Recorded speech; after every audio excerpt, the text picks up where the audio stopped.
Join us each week to discover fresh meaning in the world and find faith your way. Now, here is Pastor Nancy Lafferty. When I taught high school, I sometimes had my students do an activity called a values auction.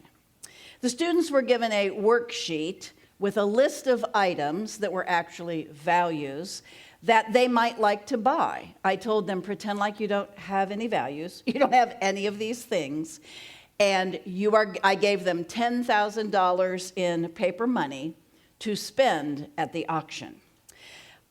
They took a few minutes and they looked over the list of items that would be for sale, that would be auctioned off, and then they would decide which items were important to them, which items were they willing to spend their money on. Here's an example of that worksheet that I gave to them.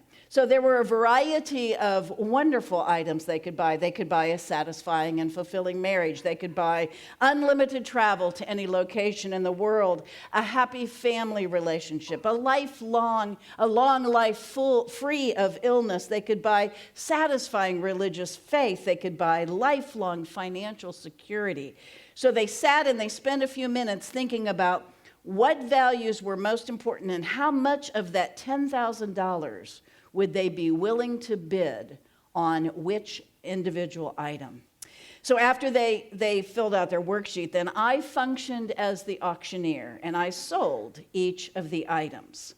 Afterwards, we would, of course, debrief the activity, specifically focusing on how and why they had chosen the values that they wished to purchase. Every auction brought fascinating analysis because the students, of course, really got into this because it wasn't like regular school. This was about real life stuff, and it gave them a chance to focus on themselves. I always found it interesting that in every single auction, there would be one or two students who would sit patiently and spend all of their money on one item that was absolutely unbelievably important to them. I also found it interesting that in every single auction, there would be at least one student that didn't buy any value because they wanted to keep the money. Interesting. Well, today I want us to focus on what we value. What things would you buy if these things were actually on sale?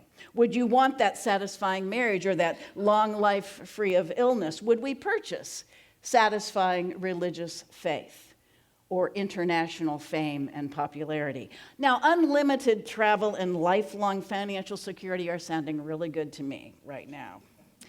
We reference our values all the time, all day long, because life is an endless series of decisions that we sometimes are required to make, and sometimes those decisions are difficult. Let's say you had planned to have dinner with a friend this Friday. Looking forward to it. It's on your calendar. And then someone who is interested in dating you or seeing you or spending time with you in a different way asks you to join him or her for that same evening. Do you say yes and break the date with your friend? Or you had planned to get ahead on some work later this evening, but your child or your grandchild has had a tough day and could benefit from your attention. Who wins? Work or family? While many factors are involved, the critical factor in deciding the answer to those questions has to do with our core values. These values tell us what kind of a person we are or want to be, and these values provide guidelines and sometimes even imperatives on how we should behave. Psychologists Barb Markway and Celia Ampel define values this way. Values are the principles that give our lives meaning and allow us to persevere through adversity. I love both parts of that definition, that values stand for our most meaningful ideals and also that they inspire us to keep going when the going gets tough.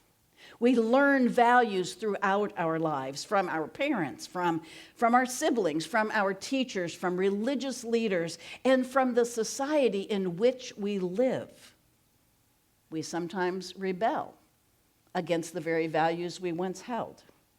We often change our minds at different times about what we value. But rest assured, we would all benefit from re-evaluating our core values from time to time, just so we are aware of what drives and inspires us. So take a moment and look at the pink sheet amongst that sea of papers on your table. Find the pink one. That is a very, very complete list of a whole lot of values on that list. Take a minute and identify, not out loud and not even necessarily to the person next to you or by marking on the paper, but look over that list. And certainly there will be a couple of things that will leap out to you. Things that you have long focused on. Things that you have treasured. Things that you wish you had. Things that you hope to get someday. They may be values that you have held for a very long time, or they may be values that have become important to you just recently. Hold a couple of those values in your brain, and obviously feel free to mark on the papers if you want to. As we continue, kind of keep a couple of those things in mind. And now next, I want you to think of a couple of people, one or two or three people that you most admire or love. Consider why that person is important to you. Values can be personified in people that we love or admire. For example, I love and I admire my brother because he values sense of humor. I have learned that from him directly. So you have him to blame for all of my jokes. Additionally, think of your heroes. Why do you admire that person? What is it that that person represents that draws you to that person? One of my heroes is Dr. Martin Luther King Jr. because he was a man of great faith and he fought for social justice. Two things that I admire. Two values that I hold dear. Now, I realize I'm throwing a lot of stuff at you without giving you a lot of time to process it. So please feel free to take those pink sheets home with you. Think about values when someone's not up here yammering at you, and you can focus on that. Once we are able to identify our values, we know ourselves better. Knowing our values is the royal road to self-knowledge, because value choices both reveal and build character as we act on them.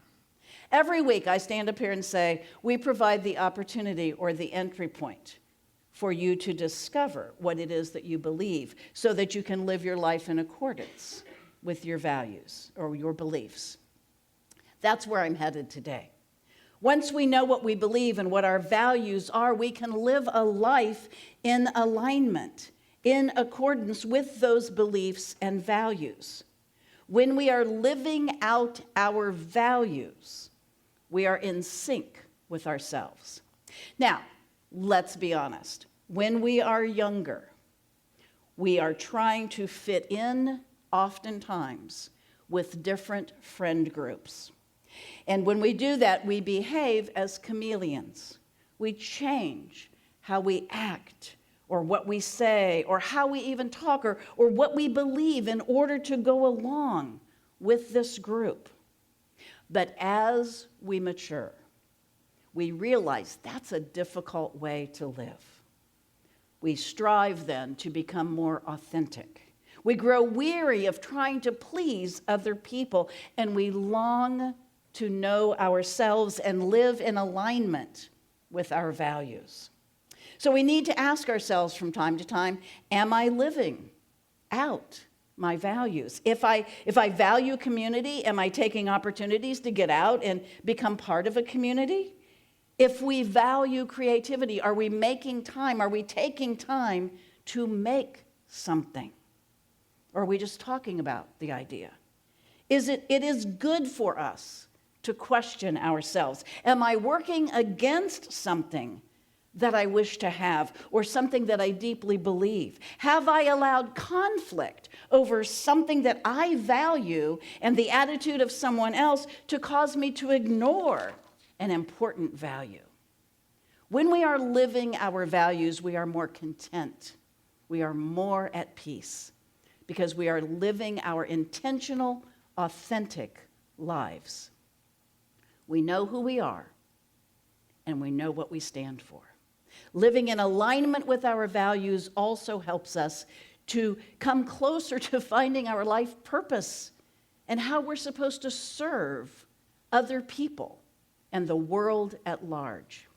As John Maxwell explains, your core values are the deeply held beliefs that authentically describe your soul. So if our core values describe our soul, how much more significant is this verse from the Bible? For what profit would you show if you gained the whole world but lost your soul? What can you offer in exchange for your very self? In other words, if we lose sight of what matters, our core values, then we lose our integrity. We lose our authenticity. We lose our very soul.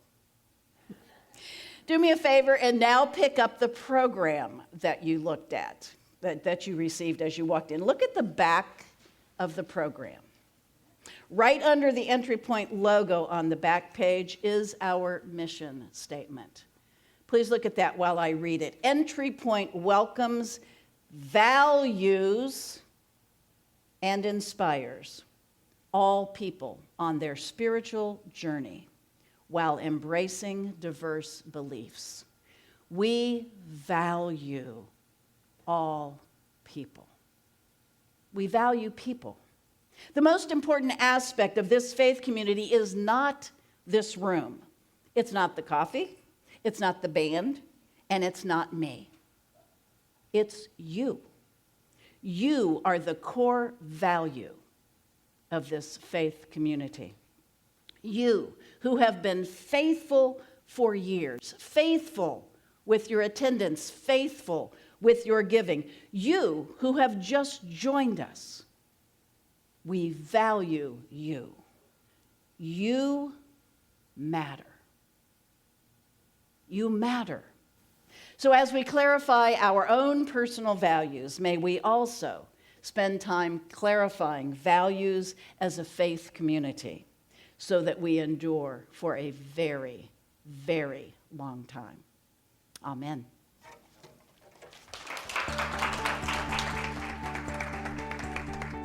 Thanks for listening in on this week's discussion on Entry Point Faith. You can join the Entry Point Faith community in person every Sunday at 10:30 a.m. at Conner Prairie in Fishers, Indiana. For more information and a transcript of Nancy's messages, visit entrypointonline.org. Entry Point Faith is brought to you in partnership with MyPodcast.Media.